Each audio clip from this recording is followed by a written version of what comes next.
Hello guys. आज हम इस वीडियो में संसाधन के थर्ड पार्ट को कवर अप करेंगे। तो इसमें देखेंगे हम कि मिट्टियों के प्रकार और उनके बारे में जानने की कोशिश करेंगे। ठीक है, तो सबसे पहले देख लेते हैं जो मृदा है या मिट्टी है या भूमि है। ठीक है, ये एक संसाधन के रूप में। तो जो मृदा है ये एक नवीकरणीय संसाधन है। ठीक है, और प्राकृतिक संसाधन है। ये नवीकरणीय और प्राकृतिक संसाधन है। मान लो, नवीकरणीय में इसको क्यों बोल रहा हूँ या इसको क्यों बोला गया है, उसका रीज़न है कि मान लो एक बार इसको प्रदूषित कर दिया तो इसको हम दोबारा से नवीकृत कर सकते हैं।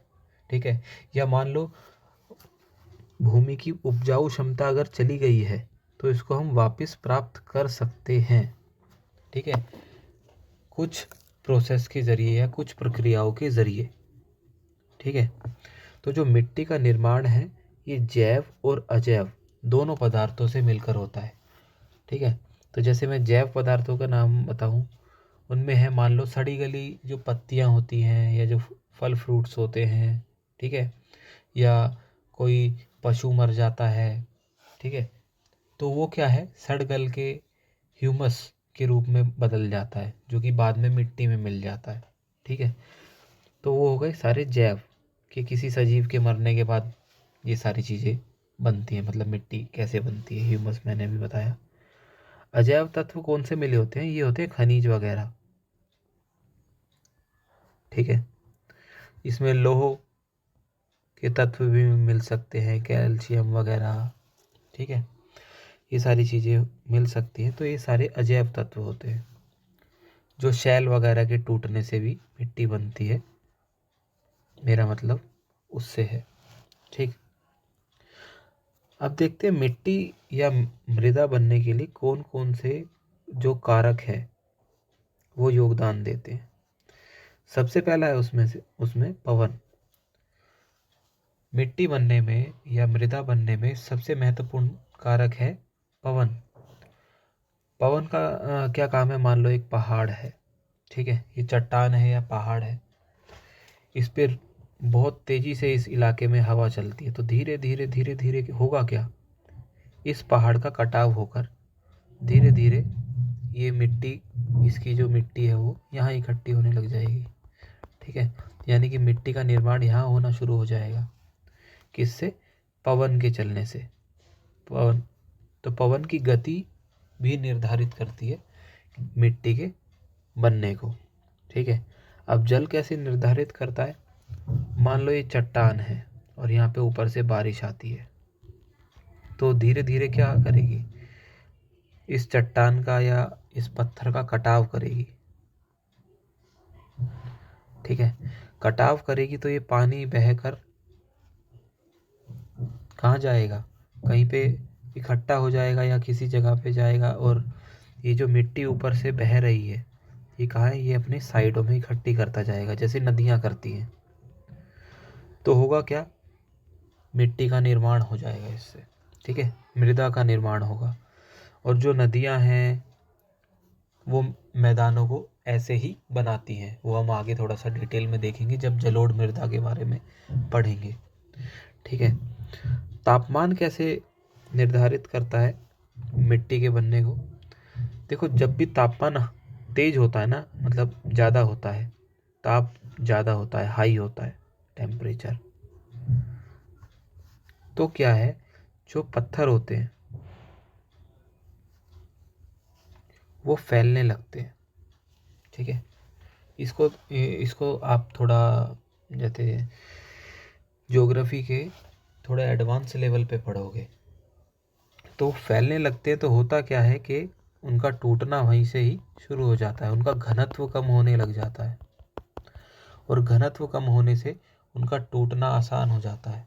इस वजह से आपने देखा होगा ज़्यादातर रेगिस्तानी इलाके जो होते हैं वहाँ पर रेतीली मिट्टी होती है। ठीक है, और जो पर्वतीय इलाके हैं वो थोड़े ठंडे इलाके होंगे, वहाँ पर फैलती नहीं है इतनी जल्दी से चट्टानें, क्योंकि तापमान इतना ज़्यादा होता नहीं है, तो कमज़ोर इतनी चट्टानें वहाँ की होती नहीं है। ठीक है, इसी प्रकार जो मिट्टी का चौथा बनने का कारक है वो है शैल। यहाँ पे शैल लिखा हुआ है, उसको शैल कर लेना। शैल कि शैल किस प्रकार की है? शैल कई प्रकार की होती है, अग्नेय, अवसादी, इस टाइप की। ठीक है, तो शैल का प्रकार भी निर्भर करता है कि मिट्टी किस टाइप की होगी, किस प्रकार की होगी। ठीक, अब नेक्स्ट देखते हैं मृदा का वर्गीकरण या मिट्टी का वर्गीकरण। सबसे पहला है इसमें हम पढ़ेंगे जलोढ़ मृदा। बहुत इंपॉर्टेंट है एग्जाम पॉइंट ऑफ व्यू से। ठीक है, और इसमें हम मैप को भी साथ साथ कवर अप करते जाएंगे। तो जो जलोढ़ मृदा है वो कहाँ मिलती है? उत्तरी भारत के मैदानों में, जहाँ पे सिंधु, गंगा, ब्रह्मपुत्र, इन नदियों का के मैदान है। ठीक है, सिंधु नदी यहाँ की तरफ है, गंगा आपकी यहाँ से निकलती है और ये पूरा यहाँ जाएगी, और ब्रह्मपुत्र ये यूँ आती है और आके फिर यहाँ मिल जाती है। ठीक है, तो इस टाइप से इसके जितने भी मैदान होंगे, मैदानी भाग देखो कहाँ कहाँ है। सिंधु का ये रहा, ठीक है, गंगा का ये पूरा है उत्तरी मैदान, और ये ब्रह्मपुत्र यहाँ से आ रही है, तो ये पूरा मैदान। तो इन इलाकों में क्या है? जलोढ़ मिट्टी मिलती है। जलोढ़ मिट्टी का निर्माण कैसे होता है ये थोड़ा सा मैं आपको बताऊं। अभी पीछे थोड़ा सा बताया था। मान लो ये पहाड़ है और यहाँ से कोई रिवर निकल रही है। ठीक है, तो ये पहाड़ को करेगी क्या? कटाव करके अपने साथ कुछ चट्टानों के कण लाएगी। ये ढलान से तो बड़ी तेजी से आएगी नीचे, और जैसे ही ये मैदानों में आएगी तो इसकी स्पीड कम हो जाती है नदी की। और स्पीड कम होने की वजह से क्या होता है? जो ये कण अपने साथ लाई है ऊपर से चट्टानों के तोड़ के या पहाड़ को काट कर, उन चट्टानों को मैदानों में अपने किनारे आसपास इकट्ठा कर देती है। और इकट्ठा करने से क्या है? जलोढ़ मृदा का निर्माण होता है। ठीक है, प्रोसेस समझ में आया? तो जो जलोढ़ मृदा है ज़्यादातर नदियों के आसपास के क्षेत्रों में ही पाई जाती है। अब जो जलोढ़ मृदा है इसके दो प्रकार होते हैं आयु के हिसाब से। ठीक है, एक तो होती है नई जलोढ़ मृदा जिसको हम बोलते हैं खादर, और एक होती है पुरानी जलोढ़ जिसको हम बोलते हैं बांगर। जो खादर होती है इसके जो कण होते हैं वो ज़्यादा महीन होते हैं। ठीक है, और जो बांगर होती है थोड़ी सी कंकड़ टाइप में होती है। तो जो महीन कण होंगे ये, इसकी उपजाऊ क्षमता ज़्यादा होती है, और जो ये कंकड़ वाली होगी इसकी उपजाऊ क्षमता काफ़ी ज़्यादा कम होती है। ठीक है, इसमें जो जलोढ़ मृदा है इसमें मुख्य रूप से पोटेशियम, फास्फोरस और चूना ये मिलता है, जिसकी वजह से ये क्या है? गेहूँ, चावल, गन्ना और जो भी अनाज होते हैं इंडिया में उनके लिए काफ़ी लाभदायक है। ठीक है, तो ये तो रही जलोढ़ मृदा के बारे में बात। इसके मैप में ज़रूर देख लेना कि जलोढ़ मृदा कहाँ है। ये उत्तर के मैदानों में मिलती है, ब्रह्मपुत्र के मैदानों में मिलती है, और ये सिंधु के मैदानों तक मिलती है।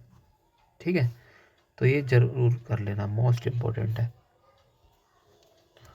अब नेक्स्ट देखते हैं काली मिट्टी। ठीक है, इसको दो नामों से जानते हैं, एक रेगड मिट्टी भी बोलते हैं और एक काली कपास मृदा भी बोलते हैं। ठीक है, ये बेसिकली अगर देखोगे तो मध्य प्रदेश, महाराष्ट्र, छत्तीसगढ़ और जो भी पठारी भाग है उस क्षेत्र में मिलती है। यहाँ पर ये पूरी काली मिट्टी है। ठीक है, और ये जो काली मिट्टी है इसमें नमी धारण करने की क्षमता बहुत ज़्यादा होती है। ठीक है, यहाँ पे बारिश पड़ती है तो ये चिपचिपी हो जाती है, और धूप पड़ती है तो ये बहुत ज़्यादा महीन होने की वजह से बहुत ज़्यादा रूखी रूखी सी हो जाती है। ठीक है, इसके अंदर कैल्शियम कार्बोनेट, चूना और पोटेशियम और मैग्नीशियम आदि तत्व मिलते हैं, लेकिन इसके अंदर फास्फोरस कम होता है। ठीक है, और ये जो मिट्टी है ये कपास की खेती के लिए बहुत ज़बरदस्त होती है। ठीक, इसका क्षेत्र बार बार मैं बोल रहा हूँ कि इस मैप के हिसाब से देख लेना, आगे तक ये यूज़ में आएगा। ठीक है, मध्य प्रदेश, ये पूरा मध्य प्रदेश का ही इलाका है, महाराष्ट्र का थोड़ा सा इलाका है, छत्तीसगढ़ का थोड़ा सा इलाका इसमें आता है, कुछ कुछ मृदा ये गुजरात में भी मिलती है। ठीक, नेक्स्ट देखते हैं लाल और पीली मिट्टी या मृदा बोल दो। ठीक है, ये दक्कन के पूर्वी भाग में और दक्षिणी हिस्से में मिलती है और उड़ीसा, छत्तीसगढ़ और पश्चिमी घाट के इलाकों में मिलेगी। ठीक है, ये आपको यहाँ दिख रही होगी लाल और पीली मिट्टी। ये उड़ीसा है, यहाँ पे छत्तीसगढ़ है। ठीक है, ये हमारा पश्चिमी घाट है और पश्चिमी घाट के यहाँ पे, ठीक, इन जगहों पे, और ये पूरा दक्कन का इलाका है यहाँ। ठीक है, दोबारा बोल रहा हूँ, ये उड़ीसा है, ये छत्तीसगढ़ है, छत्तीसगढ़ का इलाका, ये हमारा पश्चिमी घाट है जहाँ ये मिलती है, और दक्कन का इलाका। इन जगहों पे हमारी लाल और पीली मिट्टी मिलती है। बेसिकली इसका रंग जो है वो लाल ही होता है, लेकिन बारिश या पानी से कांटेक्ट होने की वजह से इसका रंग बदलकर पीला हो जाता है। ठीक है, लाल होने का मतलब क्या है, इसके अंदर लोहे की मात्रा काफ़ी ज़्यादा होती है, लौह तत्व बहुत ज़्यादा पाया जाता है, और ये उन इलाकों में मिलती है जहाँ पर वर्षा कम होती है, और ये अग्नेय चट्टानों से बनती है। अग्नेय चट्टान, ठीक है, ये अग्नि चट्टान गलत लिखा है, अग्नेय चट्टान। ठीक है, इससे इसका निर्माण होता है, इनके टूटने से, और इसमें लौह की मात्रा बहुत ज़्यादा होती है जिसकी वजह से इसका रंग लाल होता है, और पानी के कांटेक्ट में आने से इसका रंग क्या हो जाता है, पीला हो जाता है। अगले प्रकार की हमारी जो मृदा है वो है लैटेराइट मृदा। ठीक है, ये दक्षिण भारत के कुछ क्षेत्रों में मिलती है, उड़ीसा में मिलती है, पश्चिम बंगाल के क्षेत्र में मिलेगी, और जहाँ पर उष्णकटिबंधीय जलवायु होगी वहाँ पर मिलती है। इस प्रकार की मिट्टी में अपरदन के काफ़ी ज़्यादा समस्याएं होती हैं, जिसको दूर कर कर दक्षिण भारत में क्या है, इससे चाय और कॉफ़ी की खेती होती है, और तमिलनाडु की तरफ इससे काजू की खेती की जाती है। ठीक है, इस मिट्टी पर। अब नेक्स्ट टाइप की अपनी मिट्टी देखते हैं, मृदा मरुस्थलीय मृदा। मरुस्थलीय मृदा जो होती है ये क्या है, रेतीली होती है, इसमें लवण की मात्रा, लवण मतलब नमक, नमक की मात्रा ज़्यादा होती है, और ये थोड़ी सी लाल होती है रंग में। ठीक है, यहाँ पर जो झीलें वगैरह होती हैं उनको सुखाकर कई बार खाने का नमक भी उनसे बना लिया जाता है डायरेक्ट, इतनी ज़्यादा ये नमकीन होती है। ठीक है, इस मिट्टी में जो नमी होती है वो काफ़ी कम होती है, बहुत ज़्यादा रूखी रूखी सी होती है ये। ठीक है, लेकिन इसमें सिंचाई करके या पानी के द्वारा, जल के द्वारा इसको कृषि योग्य बना लिया जाता है, जैसे कि पश्चिमी राजस्थान में किया जा रहा है। ठीक है, ये इस तरफ मिलती है, ये दिख रही होगी आपको, दोबारा देख लेते हैं, ये इस साइड दिख रही होगी राजस्थान की तरफ, यहाँ की तरफ मिलती है मरुस्थलीय मृदा। ये थोड़ी रेतीली होती है, नमकीन होती है। ठीक है, लवण युक्त, नमक की मात्रा इसमें काफ़ी ज़्यादा होती है। नेक्स्ट देखते हैं, ये होती है वन मृदा। ये बेसिकली कहाँ मिलती है, पर्वतीय क्षेत्रों में मिलती है। ठीक है, ये ग्रीन ग्रीन एरिया दिख रहा होगा आपको, ये सारी पर्वतीय मृदा है। ठीक, ये ढलान पे मोटे कण होते हैं इनके, और तली पर ये महीन हो जाती है। जैसे एग्जांपल मैं बताता हूँ, मान लो ये है पहाड़, पहाड़ है, ठीक है, यहाँ से कोई नदी निकल रही है, वो क्या करेगी, अवसादों को लाएगी, तो ऊपर से जब वो चट्टानों को तोड़ती है तो ये कण क्या होते हैं, मोटे होते हैं, और जब ये कण तली तक पहुँचते हैं नदी के या पहाड़ की तली तक, तो ये कण क्या होते हैं, महीन होते हैं। यही बताने की कोशिश हो रही है यहाँ पे। ठीक है, नेक्स्ट स्लाइड में देखते हैं, मृदा अपरदन के बारे में बोल रहा है। मृदा अपरदन क्या होता है, मिट्टी का निरंतर कटना, इसको बोलते हैं हम मृदा अपरदन।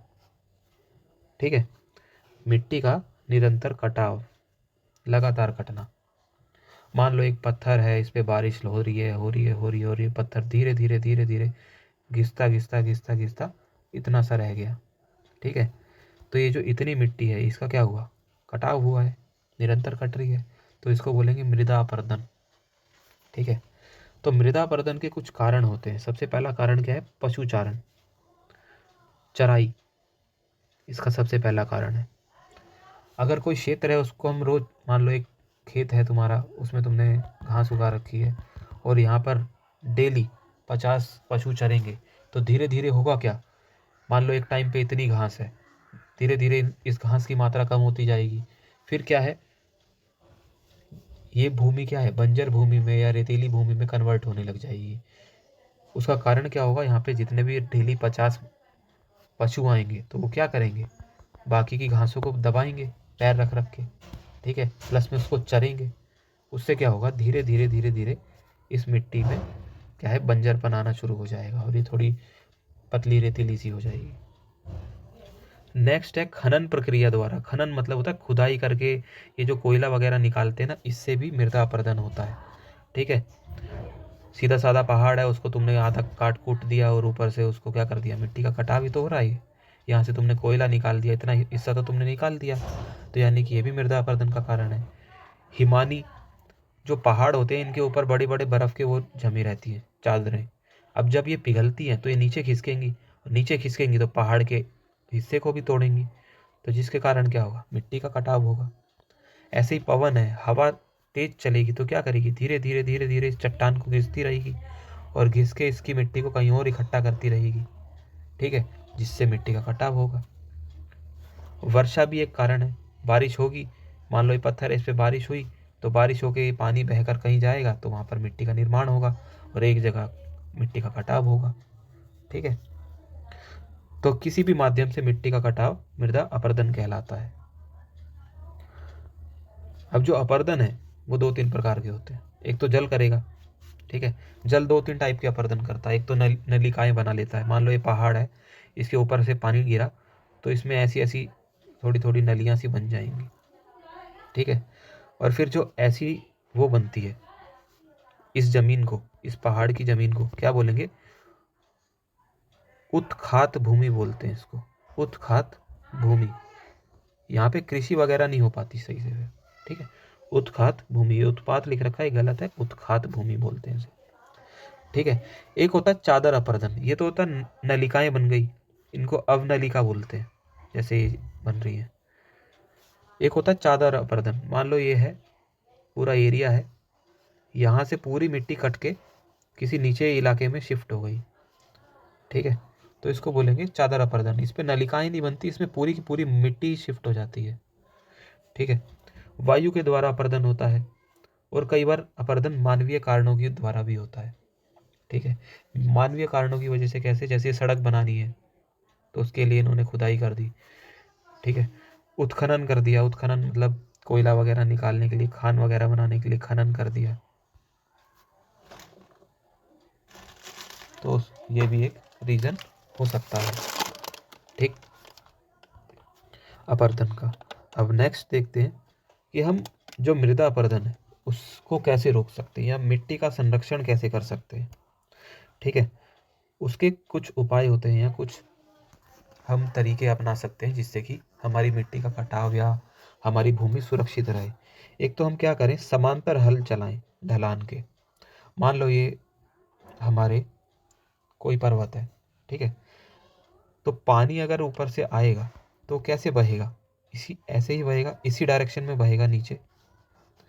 अगर हम क्या करें, इस डायरेक्शन के अपोजिट, मान लो ये पहाड़ है, इस डायरेक्शन में पानी बहेगा, तो ढलान के समांतर हम क्या करें, हल अपनी खेती ऐसे करें। ठीक है, नलिकाएं टाइप में बना दे हल जोत कर ऐसे, तो उससे क्या होगा, पानी पहले यहाँ रुकेगा थोड़ा सा, फिर यहाँ रुकेगा, फिर यहाँ रुकेगा, यहाँ रुकेगा, यहाँ रुकेगा, ऐसे करके पानी एकदम नहीं बहेगा, उसको बहने के लिए थोड़ा थोड़ा बीच में ब्रेक मिल जाएगा, जिससे क्या है, मिट्टी का कटाव कुछ हद तक रुक जाएगा। ठीक है, इसी प्रकार से हम क्या कर सकते हैं, सीढ़ी नुमा खेती कर सकते हैं। सीढ़ी नुमा खेती कैसे होती है, ये इस शेप में रहेगी। ठीक है, यहाँ पे उगाई, खेती करी, यहाँ खेती करी, यहाँ खेती करी, ये भी पहाड़ी इलाकों पर ही होती है, सीढ़ी नुमा खेती बोलते हैं इनको, ठीक है। या हम क्या कर सकते हैं, रक्षक मेलखाएं बना सकते हैं। रक्षक मेलखाएं होते हैं, मान लो मेरा एक खेत है, उसके आसपास मैंने क्या करी, पेड़ों की क्यारी बना दी या छोटी छोटी झाड़ियों की क्यारी बना दी। उससे होगा क्या, तेज आने वाली हवाएं मेरे फसल को नुकसान नहीं पहुंचा पाएंगी और मेरे खेत की मिट्टी को भी उड़ा नहीं पाएंगी, जिससे होगा क्या, मिट्टी का कटाव रुक जाएगा, ठीक है। So guys, thanks for watching. If you like this video, please do like my channel. Thanks a lot.